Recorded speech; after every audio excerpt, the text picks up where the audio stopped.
Jen_me2 asked, what about the use of resistance bands?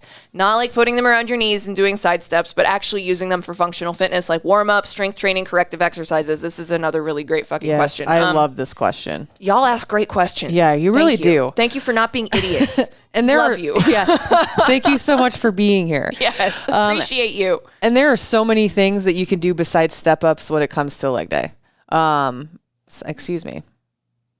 You're right. I did that backwards. It's fine.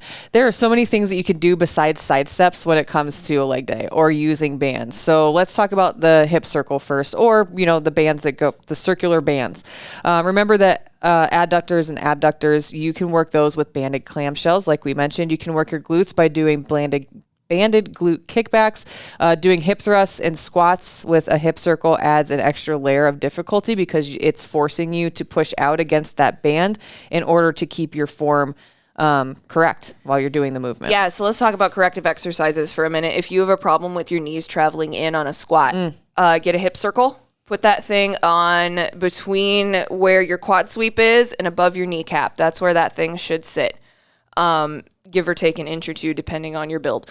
But put that on, and you don't even have to do squats with a barbell. You can do squats with a barbell if you're up to that already. But if you are just learning how to do an air squat and your knees keep caving in when you go to stand back up, get a hip circle. You can get a pack of like the broccoli rubber band ones. It's like a 5-pack for $10 or $12 on Amazon. They're in our store. Meatheadtestkitchen.com. Check out the Amazon store for all that shit that we use and talk about on the show.